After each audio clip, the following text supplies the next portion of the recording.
Alors, pour le problème numéro 1, ici, on considère l'atome de bore, donc, qui est donc un mélange des deux nucléides isotopes, c'est-à-dire le bore 10, n'est-ce pas? Le bore 10 et le bore 11. Donc, on se propose de déterminer le pourcentage N1 et N2 de ces deux nucléides constituant le bore naturel. Donc, on a déjà vu dans le cours que voilà donc comment déterminer ce genre de proportions. Donc, je peux vous partir ici. On a déjà vu ça dans le cours. Je vous invite à aller voir le tuto concernant cette étude-là. Donc, vous avez N1. Comment déterminer N1?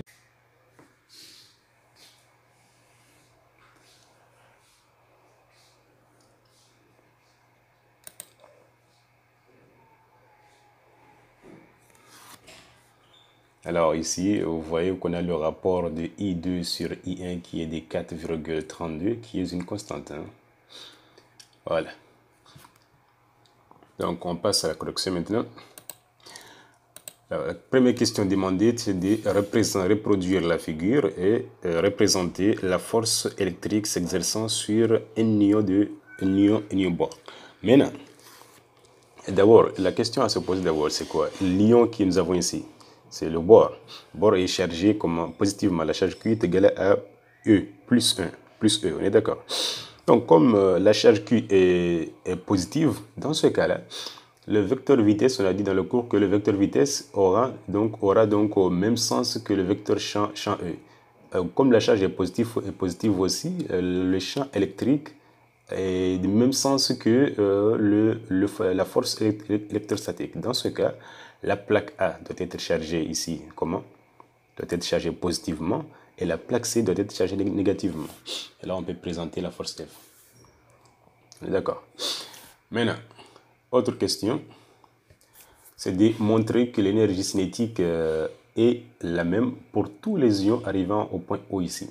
Alors, on va appliquer le terme d'énergie cinétique, bien sûr, entre S et O, sachant que l'énergie cinétique au point S est égale à 0. Donc, on aura ceci. L'énergie cinétique entre O et S est égale à l'énergie cinétique qui est égale à l'énergie cinétique au point S est égale à ici, valeur absolue de Q fois U. Valeur absolue de Q, nous avons des atomes de bord, donc Q est égal à A plus E, donc ça va nous donner E fois U, qui est une constante. E est une constante, U est une constante, donc l'énergie cinétique est une constante. Et vous faites l'application numérique. La question suivante ici, c'est de maintenant exprimer les valeurs V1 et V2 des vecteurs vitesse en fonction de E, M1, M2, ou non, M1 ou M2 et U. Maintenant, on va appliquer toujours les tech. On a déjà les tech ici. Hein. Alors, l'énergie cinétique est égale à n demi M1 V1 au carré qui est égal à E fois U. Donc, on peut tirer la vitesse V1. Alors, V est égal à la racine carrée. Donc, de 2 fois E fois U sur M1. On a vu ça dans le cours. Hein. Et maintenant, V2, c'est pareil. On peut juste déduire. Hein. V2, c'est égal à 2 EU sur M2. Et maintenant, on a demandé de calculer la vitesse V1. Donc, vous faites l'application numérique. Vous connaissez la masse de la particule, on avait dit que c'est égal à M de la particule est égal à quoi? C'est égal à la masse atomique fois U.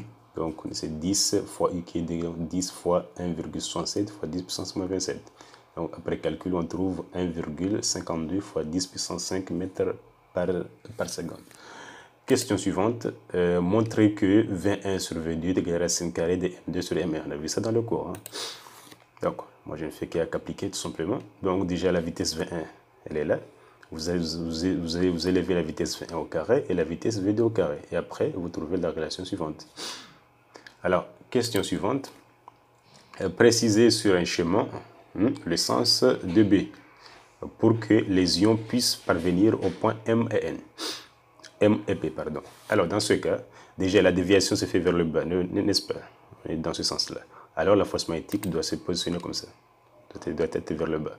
Et maintenant, nous avons une charge des particules ici, sont chargées positivement. Nous avons l'ion de bord chargé positivement. Alors QV va voir dans ce sens-là. Alors on va voir que le sens magnétique est déterminé tel que le trièdre FMQVB soit direct. Alors vous avez ici FMQV. Alors le champ magnétique doit être sortant. Donc on va le placer ici avec un point. Question suivante. Montrer que le mouvement de ces ions est plane, n'est-ce pas? Circulaire et uniforme. Derrière R est égal à mv sur EB. Alors d'abord, on va d'abord démontrer que le mouvement est plane. Pour démontrer que le mouvement est plane, pour nous, on va juste démontrer que Z est égal à 0. Si Z est égal à 0, dans ce cas, le mouvement s'effectue dans la base x, y. Alors on va utiliser ceci. On va établir les conditions initiales. Déjà, pour la vitesse, les particules en rentrant dans cette chambre, la vitesse, elle est horizontale. Hein? Donc, V0 est égal à Vx, X0 égal à 0. Donc, 0, 0. Vy égal à 0, Vz égal à 0. Là, nous avons la position initiale.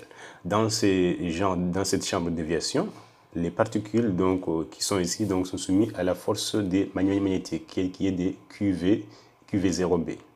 Alors, ici, on va écrire, appliquant le théorème de santé d'inertie, la force Fm est égale à la masse fois le vecteur d'accélération. Donc, le vecteur d'accélération est égal à Fm sur M. Et là, or, on va déterminer les composantes. Déjà, la force magnétique, elle est portée par l'axe des Y, parce qu'elle se dirige vers le bas.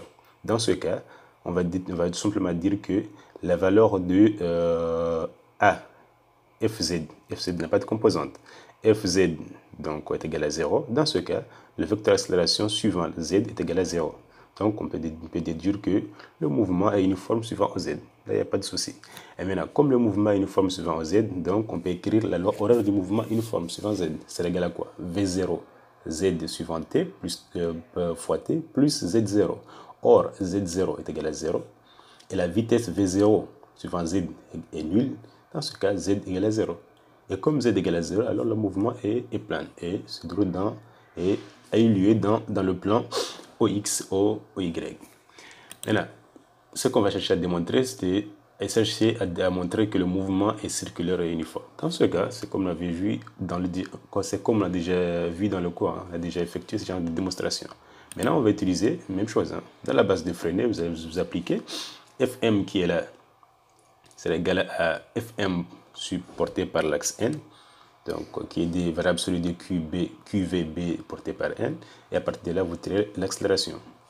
Et là, vous écrivez encore la valeur de l'accélération A dans la base de Freinet NT. Vous aurez, c'est égal à dérivée de V par rapport au temps porté par T, plus V au carré sur R porté par N. Et là, qu'est-ce que vous remarquez?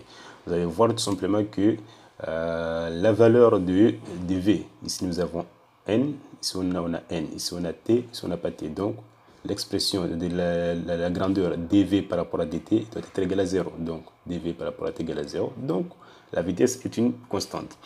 Et maintenant, par identification, on voit bien que, qu'est-ce qu'on voit? On voit que la vitesse V au carré sur R est égale à la variable absolue de QVB sur M.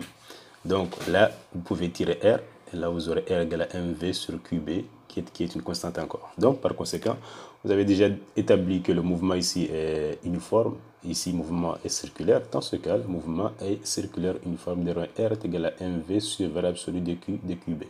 Alors, je vous invite d'aller voir en fait le tuto au niveau du cours, parce je pense qu'on a déjà tout détaillé ça au niveau du cours. Hein. Je ne peux pas trop répéter encore ce qu'on a déjà expliqué dans le cours. Maintenant, question suivante, c'est d'exprimer littéralement donc R1 et R2 en fonction de E, M1 ou M2, U et B. Alors, on reprend l'expression de R. Donc, on a dit que R est égal à MV sur variable absolue de QB. Et là, R1 sera égal à M1, 21, donc sur valeur absolue de QB. Alors, vous allez élever au carré. R1 au carré sera égal à M1 au carré, 21 au carré sur valeur absolue de Q au carré fois B au carré. Et vous allez remplacer l'expression de 21 qui est là et vous aurez l'expression suivante. À partir de là, vous allez faire comme on l'avait fait dans le cours. Hein. Je tire maintenant donc R1 sera égal à racine carrée donc de 2M1U sur E B au carré que je vais sortir B dans la racine. Il y aura 1 sur B, racine carrée de 2M1U sur E. Et là, vous pouvez encore déduire encore la valeur de R2. Et maintenant, si vous faites R1 sur R2, vous voyez que les termes 2M1U et 2M2 donc, vont simplifier. Et là, vous aurez tout simplement, vous aurez 2, ça va simplifier avec 2, U va simplifier avec 2, E va simplifier avec E, et là, vous aurez M1 sur M2, ce que vous avez ici. Maintenant, en déduire que, qu'est-ce qu'on avait dit encore? Voilà, c'est bon, on a répondu. Hein? On a exprimé R1, voilà R1, On a exprimé R2, R2. Maintenant, il y a une relation reliant donc R1, R2, M1, M2. Et voilà la relation. Question suivante, c'est de calculer la distance MP qui sépare les points d'impact des ions en M et P, ici. Alors déjà, on n'a pas calculé R1 ni R2. Dans ce cas, on va appliquer la formule. Hein.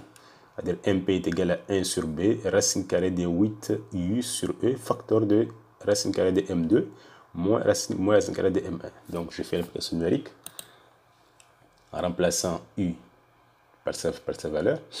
La masse ici, on a déjà dit qu'est égal à comme A est égal à la valeur de A1 fois U. Ici encore, sera A2 fois U. Ici, sera A1 fois U. Donc, A1 est égal à A2 est égal à 11. A1 ici est égal à 10. Donc, vous aurez 11 fois 10 fois 1,67 fois 10 puissance moins 27. Et l'autre ici, la masse M1, c'est égal à 10 fois 1,67 fois 10 puissance moins 27. Après les calculs, vous aurez une valeur de 1,236 fois 10 puissance moins 3 mètres.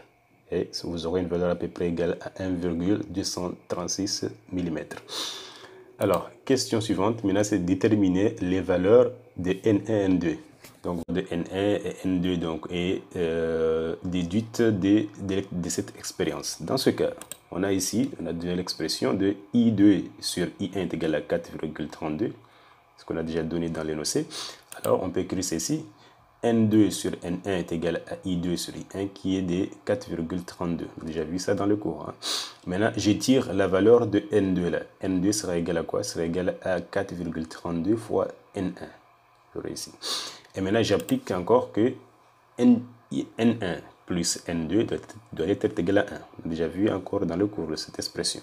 Et maintenant, je remplace là. C'est-à-dire là où j'ai N2 est égal à 4,32 N1, je remplace maintenant N1 par sa valeur et je vais tirer la valeur de N2. Alors, je remplace ici N2 sera égal à 4,32 facteur de 1 moins N2 qui est la valeur de N1. Et à partir de là, vous allez factoriser par N2 et vous aurez la réponse suivante qui est de, après calcul, vous aurez donc une valeur de 0,812 qui correspond à 81,20%. Alors, on peut déduire maintenant la valeur de N1 qui est égale à 1 moins N2. Donc, voilà, je remplace la valeur de N2 qui est de 0,812. Là, j'aurai une valeur de 18,80%. Alors, par conclusion, on peut dire que le bord naturel est composé de 81% du bord 10, 81,20% du bord 10 que nous avons ici, et 18,80% du bord 11. Et à partir de là, la question donc demandée à la suite, c'est de calculer la masse molaire de l'atome naturel. Maintenant, on va appliquer toujours la définition vue dans le cours. Masse molaire du bord naturel est égale à ici à N1 fois la masse du bord, donc du bord 10 plus N2 fois la masse molaire du bord 11. Alors ici, je vais remplacer N1 étant égal à combien? N1 est de 0,188, N2 est de 0,812. Dans ce cas, je fais l'application numérique. Déjà, la masse molaire du bord 10 est de 10. La masse molaire du bord 11 est de 11. Donc, je vais appliquer 0,188 fois 10 plus 0,812 fois 11. Et là, j'aurai que la masse molaire, la valeur approchée de la masse atomique molaire du bord naturel est de 10,812 grammes par mol. Et voilà pour la première application. Ici, vous voyez qu'on nous a donné le rapport, hein, mais non pas le courant I1 ni I2. Mais à partir de là, vous voyez bien que vous pouvez aussi déterminer I1 à partir de N2, parce que déjà ici, vous connaissez N1, vous connaissez N2. Et là, vous pouvez revenir ici, tirer encore que I2 est égal à 4,32 I1. Là, vous pouvez calculer aussi le courant ionique. Ça, ce n'est pas un problème.